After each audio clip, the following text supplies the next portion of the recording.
ఒకవైపు శాంతి చర్చల ముసుగు, మరోవైపు క్షిపణుల వర్షం. అటు టేబుల్ మీద డిమాండ్స్, ఇటు గల్ఫ్ సముద్రంలో డ్రోన్ల దాడులు. పశ్చిమాసియాలో అసలు ఏం జరుగుతోంది? ట్రంప్ ఆడుతున్న నాటేంటి?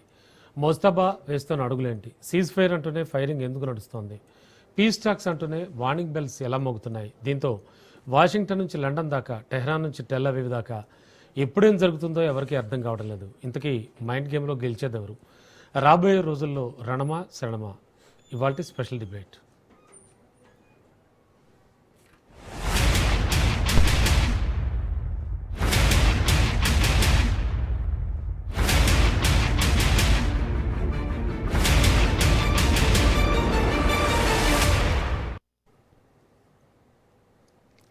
పశ్చిమాసియాలో ఉద్రిక్తతలు కొనసాగుతూనే ఉన్నాయి. అమెరికా ఇరాన్ చర్చలు జరుపుతూనే పరస్పరం దాడులకు పాల్పడుతున్నాయి.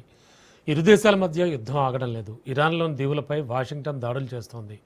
గల్ఫ్లోని అమెరికా స్థావరాలపై టెహ్రాన్ డ్రోన్లతో విరుచుకుపడుతోంది. అలాగే లెబనాన్పై ఇజ్రాయెల్ దాడి చేస్తోంది. తాజాగా ఒమన్లోని అమెరికా డిస్ట్రాయర్ను లక్ష్యంగా చేసుకుని ఇరాన్ నౌకాదళం దాడి చేసింది. అమెరికా కమాండ్ అండ్ కంట్రోల్ వ్యవస్థ దెబ్బతిన్నట్టు టెహ్రాన్ వెల్లడించింది. అయితే ఆ వాదనలను అగ్రరాజ్య అధికార వర్గాలు తోసిపుచ్చాయి. ఎలాంటి ఆటంకం లేకుండా యుద్ధ నౌకలు సురక్షితంగా ఉన్నాయని వైట్ హౌస్ పెద్దలు ప్రకటించారు.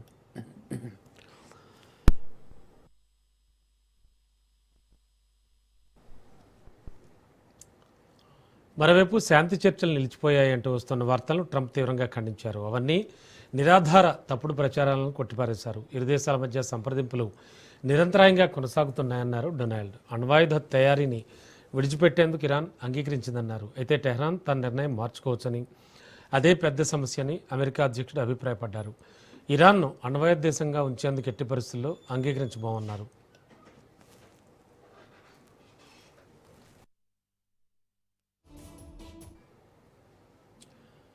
వాస్తవానికి 2025లో అమెరికా ఇజ్రాయెల్ సైనిక చర్యలు, హర్మూజ్ జలసంధిలో ఉద్రిక్తత నెలకొనడంతో శాంతి చర్చలు ప్రారంభమయ్యాయి. అయితే లెబనాన్లో ఇజ్రాయెల్ కార్యకలాపాలతో చర్చలు ఆగిపోయాయని ఇరాన్ మీడియాలో కథనాలు వెలువడ్డాయి. దీంతో ట్రంప్ కీలక వ్యాఖ్యలు చేశారు.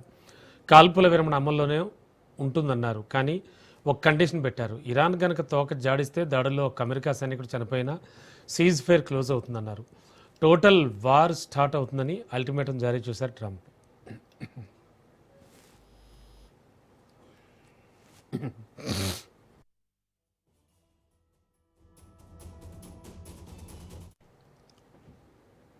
Iran supreme leader Mostafa Khamenei గురించి ఆసక్తికర వ్యాఖ్యలు చేశారు. తాను బహుశా ఏదో సమయంలో మోస్తఫాను కలుస్తానని చెప్పుకొచ్చారు. అయితే ఇంతవరకు తనకు ఆయన కలిసే అవకాశం రాలేదన్నారు. ఇరాన్ అమెరికా మధ్య యుద్ధం ప్రారంభమైన మొదటి రోజే మోస్తఫా తండ్రి ఐతుల్లా ఖొమేనీ సహా పలువురు కుటుంబ సభ్యులు మరణించారు. అగ్రరాజ్యం జరిపిన బాంబు దాడిలో ప్రాణాలు కోల్పోయారు. అప్పుడు మోస్తఫా త్రుట్లో తప్పించుకున్నారు. ఆయన కోమాలో ఉన్నారనే ప్రచారం జోరుగా నడిచింది. అయితే భద్రత రీత్యా ఆయన్ను సంబంధించిన వివరాలేవి బయటికి రావడం లేదు.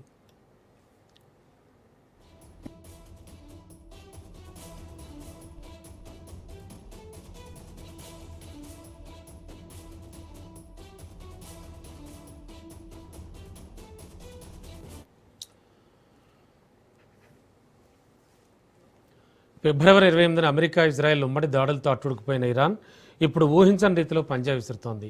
తమ బాంబులు, క్షిపణులు, డ్రోన్లతో టెహ్రాన్ సర్వనాశనం అయిపోయిందని అగ్రరాజ్యం భావించింది. కానీ సీన్ కట్ చేస్తే ఇరాన్ గుండెల్లోంచి యుద్ధ క్షిపణులు మళ్లీ ప్రాణం పోసుకుంటున్నాయి. దీంతో ఇజ్రాయెల్, గల్ఫ్ దేశాల గుండెల్లో రైలు పరిగెడుతున్నాయి. 100 రోజులకు చేరువైనా యుద్ధానికి తెరపడడం లేదనే ఆందోళన కలిగిస్తోంది. తెలంగాణ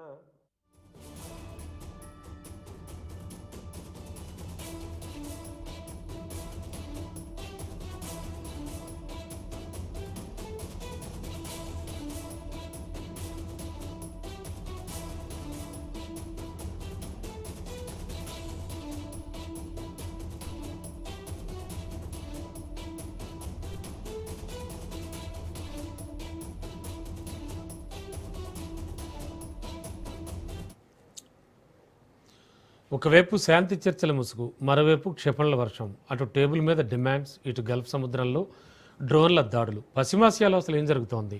ట్రంప్ ఆడుతున్న ఆటేంటి? మోస్తబాద్ వేస్తున్నటువంటి అడుగులేంటి? సీజ్ ఫైర్ అంటూనే ఫైరింగ్ ఎందుకు నడుస్తోంది?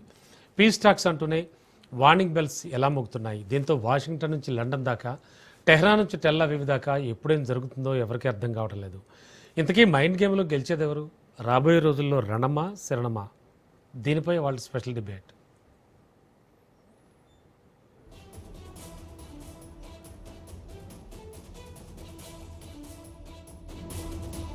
సాగుతూనే ఉన్నాయి. అమెరికా ఇరాన్ చర్చలు జరుపుతూనే పరస్పరం దాడులకు పాల్పడుతున్నాయి.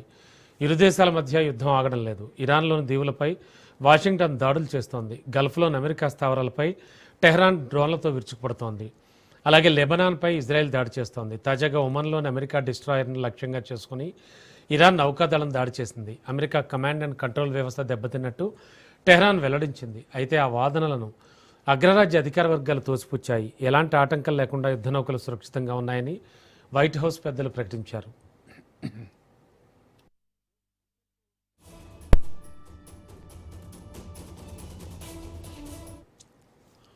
మరోవైపు శాంతి చర్చలు నిలిచిపోయాయంటూ వస్తున్న వార్తల్ని ట్రంప్ తీవ్రంగా ఖండించారు. అవన్నీ నిరాధారమైన తప్పుడు ప్రచారాలని కొట్టిపారేశారు.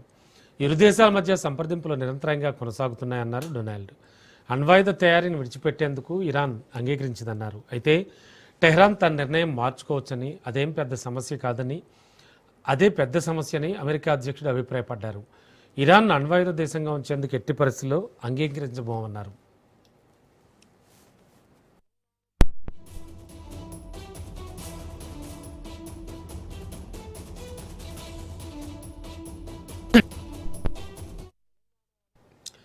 వాస్తవానికి 2025లో అమెరికా ఇజ్రాయెల్ సైనిక చర్యలు, హర్ముజ్ జలసంధిలో ఉద్రిక్తత నెలకొనడంతో శాంతి చర్చలు ప్రారంభమయ్యాయి. అయితే లెబనాన్లో ఇజ్రాయెల్ కార్యకలాపాలతో చర్చలు ఆగిపోయాయని ఇరాన్ మీడియాలో కథనాలు వెలువడ్డాయి. దీంతో ట్రంప్ కీలక వ్యాఖ్యలు చేశారు.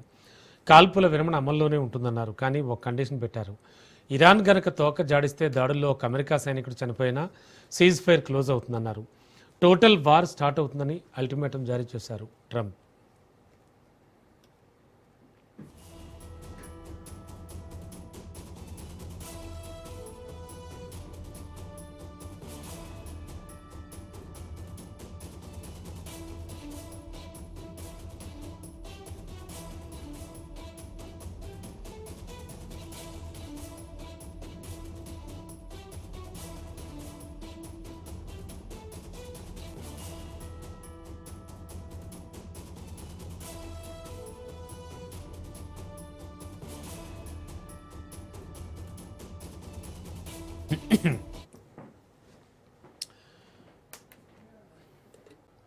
ఒకవైపు శాంతి చర్చల ముసుగు, మరోవైపు క్షిపణుల వర్షం. అటు టేబుల్ మీద డిమాండ్స్, ఇటు గల్ఫ్ సముద్రంలో డ్రోన్ల దాడులు. పశ్చిమాసియాలో అసలు ఏం జరుగుతోంది?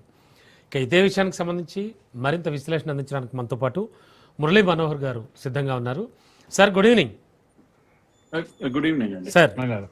సార్ రష్యా ఉక్రెయిన్ యుద్ధం మనం చూస్తూ ఉన్నాం. అడపా దాడులు జరుగుతూనే ఉంటాయి కూడా ఇప్పటికీ. సో ఈ టైప్ ఆఫ్లోనే ఈ యుద్ధం కూడా సుదీర్ఘకాలం కొనసాగేనా? ఏం జరుగుతుంది సార్ యాక్చువల్లీ? అలాగే ఉంది, మీరు అన్నట్టుగానే ఉంది. ఇది ఒక రోజు సీజ్ ఫైర్ అంటారు, ఇంకో రోజు అటాక్స్ అంటారు, మూడో రోజు నో టాక్స్ జరుగుతున్నాయి అంటారు. చాలా యాక్టివ్ టాక్స్ జరుగుతున్నాయని ట్రంప్ చెప్తూనే ఉంటాడు. ఇది ఇలా ఉంటే అక్కడ హిజ్బుల్లా దీనిపైన ఇజ్రాయెల్ దాడులు చేస్తూనే ఉంటుంది. అక్కడ విపరీతమైనటువంటి ఇది జన నష్టం, ప్రాణ నష్టం అన్ని జరుగుతూనే ఉన్నాయి. సో ఇది అయిపోయింది, ఇక స్ట్రెయిట్ ఆఫ్ హర్ముజ్ ఓపెన్ అయిపోయింది, ఇక షిప్స్ రేపే కదులుతున్నాయని అంటారు. సో ఇలా మీరు ఏమంటాం, ఇది ఒక దోబూచులాట లాగా ఉంది ఈ యుద్ధం. ఈ రోజు రేపు అయిపోతుంది అనే ఇది చెప్తూ 3 నెలలు దాటిపోయింది. ఇలాగే ఉంటే మరి 3 ఏళ్ళు కూడా అవుతుందేమో మీరు అన్నట్టుగా రష్యా ఉక్రెయిన్ లాగా అనేటువంటి అనుమానం నాకు కూడా వస్తుంది. రమణ గారు మీరు చెప్పాక ఈ అనుమానం మరింత పెరిగింది. కనుక ఇది ఎంత దూరం పోతుంది, ఏమవుతుంది, ఒక అర్థం కానిటువంటి ఒక పరిస్థితి ఏర్పడ్డది. మీరు కనుక నిన్న చూస్తే ట్రంప్ యొక్క సోషల్ మీడియా పోస్టింగ్స్ 24 hours లో 52 పోస్టింగ్స్ చేశారు. Can we believe it? నమ్ముతామా అసలు? అది ఒక దేశం యొక్క అధ్యక్షుడు, పైగా అమెరికా అధ్యక్షుడు మ్యాడ్ అయిపోయాడా ఏమన్నా అని అనిపిస్తుంటుంది. 24 గంటల్లో 52 పోస్టింగ్స్ చేస్తారు. ఒక పోస్ట్ కు రెండవ పోస్ట్ కు సంబంధం ఉండదు. ఇప్పుడే అయిపోయింది అంటాడు, అదిగో నేను వార్నింగ్ ఇచ్చాను నెతన్యాహుకు, చాలా స్ట్రాంగ్ వార్నింగ్ ఇచ్చాను అని అంటాడు. చాలా అమేజింగ్ స్పీడ్ లో చర్చలు జరుగుతున్నాయని అంటాడు. అన్ని ఏమంటాం అడ్జెక్టివ్స్ వాడుతూ ఉంటాడు. అమేజింగ్ అంటాడు, వండర్ఫుల్ అని అంటాడు, ఇంకేదో అంటాడు. సో ఇలాంటి అడ్జెక్టివ్స్ అన్ని కూడా బాగా ఉపయోగిస్తున్నాడు. కానీ తీవ్ర గ్రౌండ్ లో చూస్తే ఏ మాత్రం మార్పు లేదు. ఎటువంటి ఆశ కూడా కనిపించదు ఒక్కోసారి. అసలు ఇది ఇంక అంతుందా ఈ యుద్ధానికి అనేటువంటి ఒక అనుమానం వస్తుంది రమణ గారు నాకు కూడా. యాక్చువల్గా అంటే ఆల్రెడీ అంటే పీస్ టాక్స్ నడుస్తున్నాయని చెప్పేసి అంటున్నారు, కానీ మరోవైపు దాడులు అంటే ఇంత ఇంత డిఫరెంట్ సిచ్యువేషను బహుశా మనం గతంలో కూడా ఎప్పుడు చూడలేదు, బికాస్ ఆఫ్ ట్రంప్. అది మాత్రం కాదనలేని నిజం. అంటే అసలు యాక్చువల్గా జరుగుతుంది ఏంటంటారు? మనకు అర్థం కావాల్సిన విషయం ఏమంటే, ఇరాన్ మనం అనుకున్నంత బలహీనమైన దేశం కాదండి. ఇరాన్ ఈ రోజు బెదిరిస్తే రేపు తగ్గిపోతుంది, అయిపోయింది వాళ్ళ. సార్ ఐ థింక్ ట్రంప్ కూడా సేమ్ అదే అనుకున్నాడు. ట్రంప్ కూడా అలాగే అనుకున్నాడు, వీళ్ళు ఏదో అలా కొట్టేయచ్చని, అంతే కదా. నేవీకి అర్థమైపోయింది వాళ్ళ ఎయిర్ బేసెస్ అంటూ ఏమీ లేవు, ఎయిర్ ఫోర్స్ లేదే లేదు కనుక వాళ్ళ దగ్గర ఉన్నదంతా ఏముందండి, 4 మిసైల్స్ ఉన్నాయి, డ్రోన్స్ ఉన్నాయి, అవి ఉన్నాయి, ఇంకేం లేదు వాళ్ళు కొనసాగడానికి, యుద్ధం కొనసాగించడానికి వాళ్ళ దగ్గర ఏ బలం లేదు అని ట్రంప్ చెప్తూనే ఉన్నాడు. కానీ అలా లేదండి. వాళ్ళు ఒకవైపు టాక్స్ జరుపుతూనే ఉన్నారు, ఇంకో వైపు అక్కడక్కడ దాడులు చేస్తూనే ఉన్నారు. సో చాలా బలంగా చేస్తున్నారు కనుక ఇరాన్. అంతేకాకుండా నెగోషియేషన్స్ లో ఇరాన్ దిట్టహస్తం మనం గుర్తుపెట్టుకోవాలి. ఇరాన్ అనే దేశము అంత నెగోషియేషన్స్ అనేవి చాలా బార్గెయిన్ చేస్తుంది. తనకు అనుకూలంగానే సద్దాంతో నెగోషియేషన్ చేసిన తీరు ప్రపంచం మర్చిపోదు ఎప్పుడు కూడా. ఇరాన్ అలాంటి దేశం కనుక ఇప్పుడు కూడా మాక్సిమం తనకు అనుకూలంగా నిర్ణయాలు జరగాలి, అంతవరకు తానేం వదలదు. కనుక అమెరికా పేషెన్స్ కోల్పోయి దాడి చేస్తే ఇరాన్ కూడా తనకు తగినంత దాడులు చేస్తూనే ఉంది, ఎంతో అంత చేస్తూనే ఉంది, నష్టం కలిగిస్తూనే ఉంది. కనుక అది ఒక విషయం. రెండో విషయం ఏంటంటే, ఇక్కడ లెబనాన్ ఏదైతే ఉందో ఇజ్రాయెల్ కూడా చాలా మొండిగా ఉంటుంది. ఇజ్రాయెల్ కూడా తన టార్గెట్స్, ఎందుకంటే యుద్ధం అమెరికాది కాదు, ఈ యుద్ధం ఇజ్రాయెల్ అసలు. కనుక ఇజ్రాయెల్ ఎవరితో చేస్తుంది? లెబనాన్ తో చేస్తుంది. అక్కడ ముగ్గురు హౌతీలు, హిజ్బుల్లాలు, హమాస్లు, ఈ ముగ్గురు కథం కావాలి, కంప్లీట్ గా ఈ భూమి పైన ఉండకూడదు. కనుక ఇప్పుడు అన్ని బలహీనమైపోయాయి, ఒక్క హిజ్బుల్లా ఒక్కటే బలంగా ఉంది. దాన్ని ఒక్కడి తల కూడా ఉండకూడదు, దాని ఉద్దేశం అక్కడ లెబనాన్ లో హిజ్బుల్లా అనేది ఉండకూడదు. దాని కొరకు ఇప్పుడు ఇక్కడ టాక్స్ ఒకవైపు జరిగిపోతున్నాయి, హర్మూజ్ ఓపెన్ అయిపోతుంది, ప్రపంచమంతా ఆనందపడుతున్నటువంటి సమయంలో ఇప్పుడు ఇజ్రాయెల్ చేసింది ఏంది? విపరీతమైన అటాక్స్ చేస్తూ ఉంది. కనుక సౌత్ లెబనాన్ లో ఒక్కడు కూడా ఉండడానికి వీల్లేదు, మొత్తం హిజ్బుల్లాను ఖాళీ చేయిస్తా ఉంది. కనుక వాళ్ళు వెళ్ళిపోండి, ఆ లాటినా రివర్ ను దాటి వెళ్ళిపోండి, మీరు ఇక్కడ ఎవడు ఉండకండి అని చెప్పేస్తుంది, కొడతా ఉంది. కనుక నువ్వు అమెరికా ట్రంప్ వార్నింగ్ ఇస్తుంటే ఇజ్రాయెల్ కేర్ చేయడం లేదు, నెతన్యాహు కేర్ చేయడం లేదు. మీరు యుద్ధం ఆపితే ఆగండి, మేము ఇక్కడ వీళ్ళని కథం చేసేయాలి కానీ మేము ఆగమని చెప్పేసి చెప్తా ఉంది, ఓపెన్ గానే చెప్తా ఉంది. సో ఇది మనం చూస్తున్నటువంటి విషయం. అందుకే యుద్ధం ఎందుకు ఆగదు అంటే, ఇజ్రాయెల్ యొక్క ఇంట్రెస్ట్ పూర్తి కంప్లీట్ అయ్యేంత వరకు, తను కాపాడుకునేంత వరకు ఇజ్రాయెల్ యుద్ధం ఆపదు. ఇజ్రాయెల్ హిజ్బుల్లాల పైన చేసే దాడులు ఆపనంత కాలం ఇరాన్ కూడా ఆపదు. ఈ రెండు ప్రధానమైనటువంటి విషయం. అంటే ఇరాన్ కు ఇక్కడ ఇజ్రాయెల్ కు డైరెక్ట్ సంబంధం లేకపోయినా ఇరాన్ ఇంట్రెస్ట్ ఉంది అక్కడ, ఎందుకు హిజ్బుల్లాలను కాపాడుకోవాలి, తనకు రైట్ హ్యాండ్ అది హిజ్బుల్లా. అదొక విషయం. అయితే ఇక్కడ హర్మూజ్ విషయంలో ఎన్నడూ ఇరాన్ హర్మూజ్ జలసంధిని క్లోజ్ చేయలేదు, ఈసారి మాత్రం క్లోజ్ చేసింది, ఓపెన్ కూడా చేసింది. ఆ తర్వాత అమెరికా వెళ్ళి అక్కడ షిప్స్ పెట్టేసి అమెరికానే నేను మొత్తం హర్మూజ్ జలసంధిని కంట్రోల్కి తీసుకుంటాను అన్నప్పుడు ఇప్పుడు ఇరాన్ కూడా సీరియస్ గా ఉంది అక్కడ ఆ విషయంలో. కనుక హర్మూజ్ మా కంట్రోల్లో ఉండాల్సిందే, మేము చూస్తాం దీని సంగతి ఏదో. అసలు ఈ రెండు ఇట్లా ఉంటే అమెరికా డిమాండ్ ఏంది? యురేనియం, ఇది ఇది ఎన్రిచ్మెంట్ ఆఫ్ యురేనియం ఏదైతే ఉందో అది ఆపాల్సిందే అది చర్చకే రావడం లేదే. యుద్ధం ఆగితే కదా, సీజ్ ఫైర్ అయితే కదా కంప్లీట్ గా చర్చకు రావాల్సినటువంటి విషయము. చర్చలే జరగడం లేదు. సో ఇది ఇట్లా దీన్ని ఇంకా ఇంకా ఇంకా కంటిన్యూ అవుతుంది అని అనిపిస్తుంది రమణ గారు నాకైతే. శాంతి చర్చలు నిలిచిపోయాయి అని వస్తున్న వార్తలన్నింటినీ ట్రంప్ నిర్ద్వంద్వంగా ఖండిస్తున్నాడు సార్. అంటే అవన్నీ చాలా నిరాధారమైనటువంటి తప్పుడు ప్రచారాలంటూ కొట్టిపారేస్తున్నాడు. అంటే ఈ శాంతి చర్చలు జరుగుతూనే ఉన్నాయి అంటాడు. ఎన్నాళ్ళు ఇది? ఇప్పుడు దేనికైనా ఒక స్టార్ట్ పాయింట్, ఒక ఎండ్ పాయింట్ ఉండాలి. అంటే అసలు ఎవరు కోరుకుంటున్నారు ఈ యుద్ధాన్ని, ఎవరు కొనసాగిస్తున్నారు అనుకోవచ్చు సార్? అది కరెక్ట్ మీరు అడిగింది. ప్రశ్న ఏంటి అంటే ఎవరు కొనసాగిస్తున్నారు అని.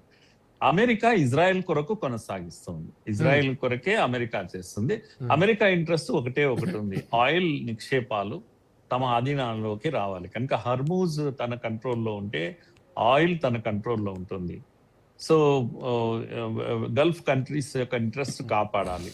ఎందుకంటే వాళ్ళు కాంట్రాక్ట్ తీసుకున్నారు ఒక రకంగా గల్ఫ్ కంట్రీస్ తో. ఇరాన్ దెబ్బతీసి గల్ఫ్ కంట్రీస్ అన్నిటినీ కాపాడాలి. ఇది అయితే ఇప్పుడు లేటెస్ట్ గా ఏంది అని అంటే ఈ సీజ్ ఫైర్ ను ఎక్స్టెండ్ చేయాలి అని ఒక 8 వారాలని లేకపోతే కొన్ని నెలల పాటు ఈ సీజ్ ఫైర్ ఎక్స్టెండ్ చేయాలి అని చెప్పేసి అమెరికా ఇరాన్ కోరుతూ ఉంది.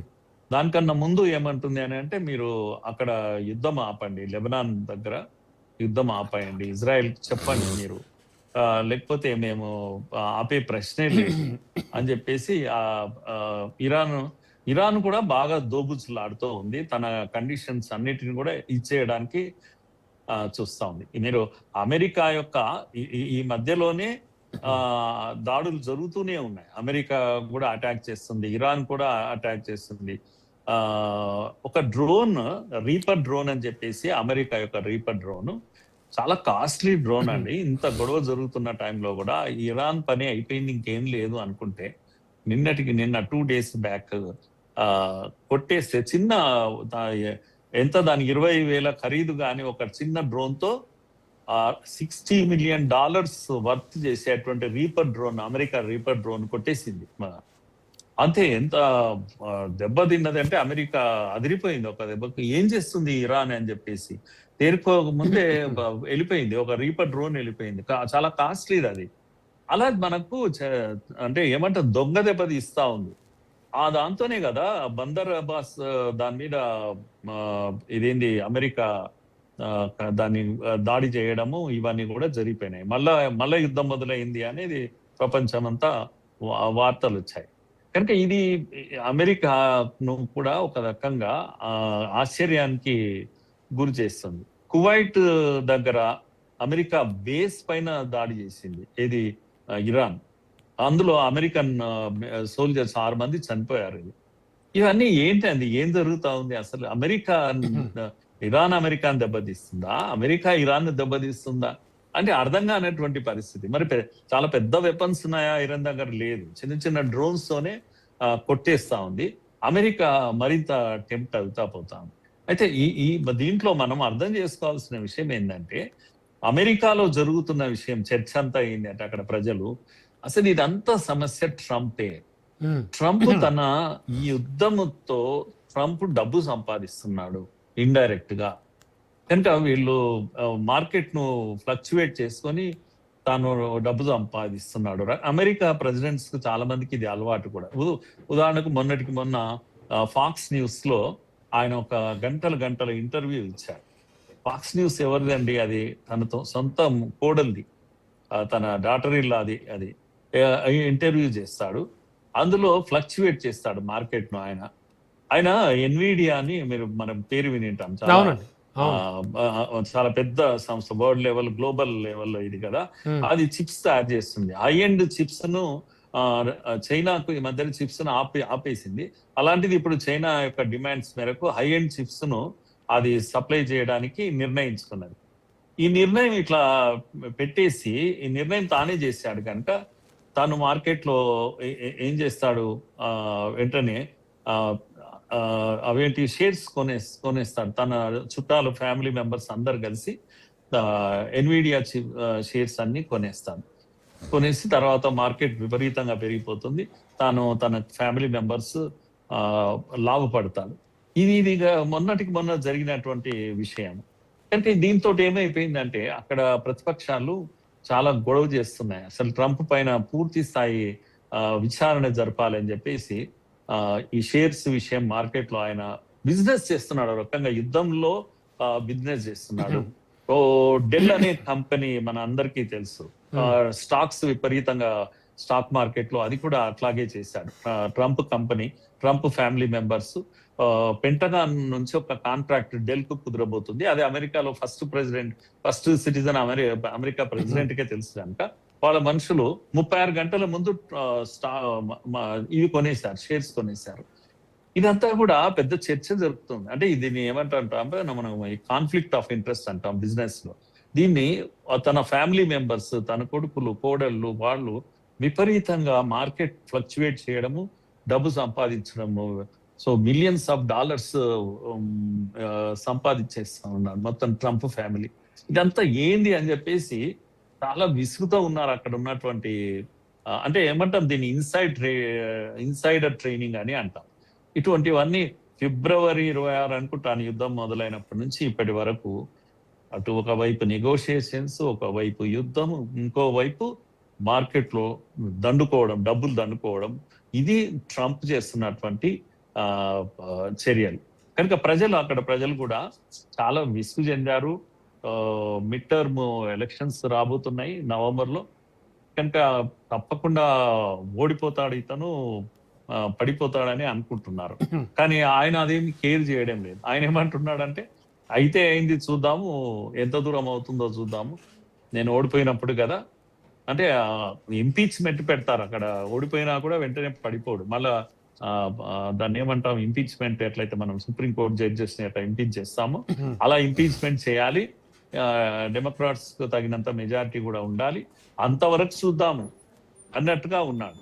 ఆయన ప్లాన్ అంతా ఏంటంటే చివరకు ఎలక్షన్స్, మిడ్ టర్మ్ ఎలక్షన్స్ వచ్చే లోపల ఒక్కసారి అన్ని యుద్ధం ఆపేసేసి, యుద్ధం ఆపితే ఏమవుతుందండి, వెంటనే మార్కెట్ పెరిగిపోతుంది, లాభాల వైపు పరిగెత్తుతూ ఉంటుంది, ధరలు కూడా తగ్గిపోతాయి. అప్పుడు మళ్ళా తన ప్రభుత్వం నిలబడుతుంది, ప్రజలు హ్యాపీ అవుతారు, వాళ్ళ మెమరీ షార్ట్ గా ఉంటుంది. ఇవన్నీ లెక్కలు వేసుకుంటున్నాడు ఆయన. కనుక మిడ్ టర్మ్ దీన్ని కూడా ఆయన దేన్ని కేర్ చేయడం లేదు అసలు. కనుక ఇప్పుడు ఉన్నటువంటి పరిస్థితిలో ఇరాన్ ఏం చేస్తుంది అంటే ఈ అమెరికాని ప్రెషర్ చేస్తాం. అమెరికా, ట్రంప్ ఏమో బిజినెస్ చేసుకుంటున్నాడు ఒకవైపు.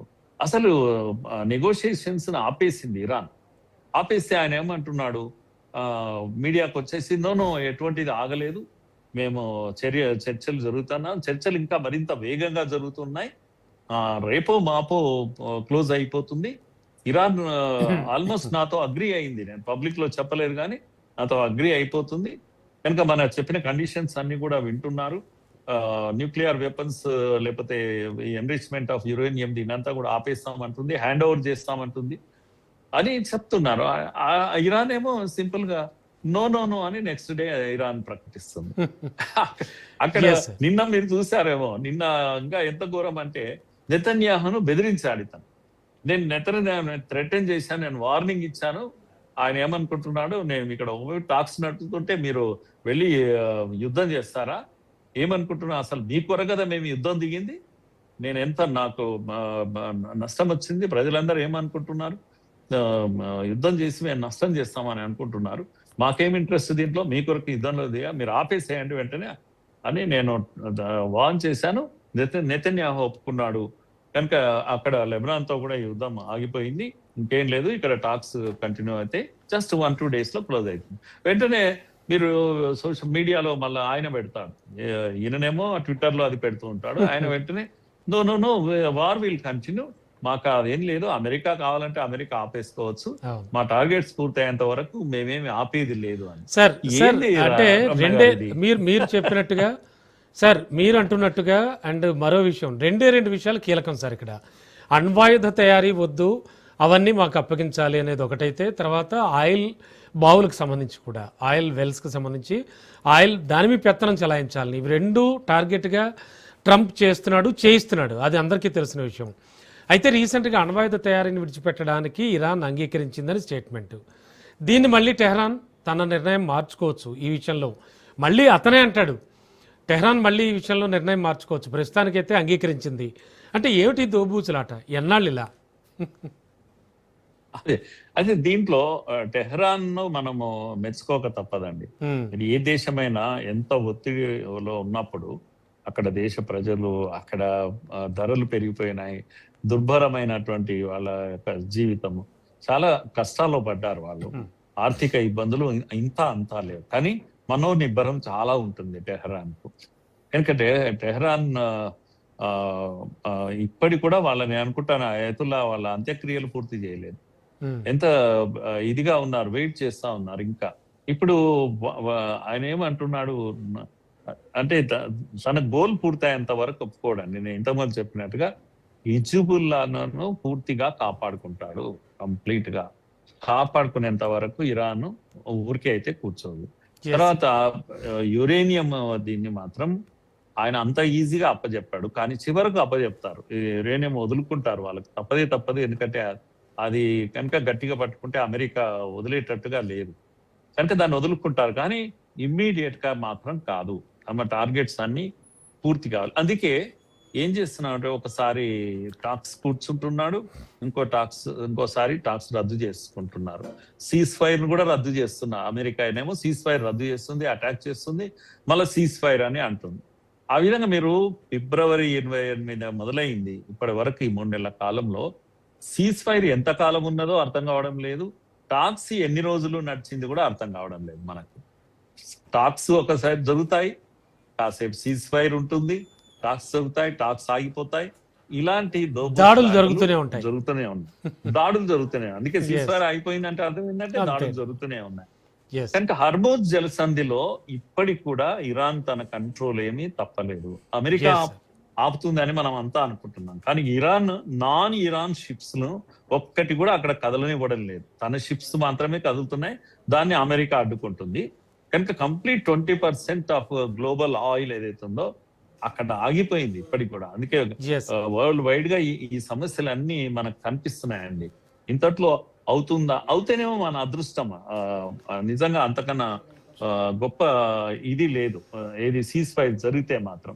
yes, కానీ జరుగుతుందా అనేది అన్ని డౌట్స్ మిగిలిపోయినాయి. క్వశ్చన్ మార్క్ Definitely, అలాగే sir, ఉంది మన definitely. పైన. చూద్దాం సార్, యుద్ధానికి మరికొద్ది రోజుల్లో 100 రోజులు కూడా దాటేటువంటి అవకాశం ఉంది. ఈ లోపలనో ముగుస్తుందో లేదో అన్నది చూడాలి. Thank you sir, thank you so much. So ఇది ఇవాల్టి స్పెషల్ డిబేట్. చూస్తూనే ఉండండి రాజ్ న్యూస్.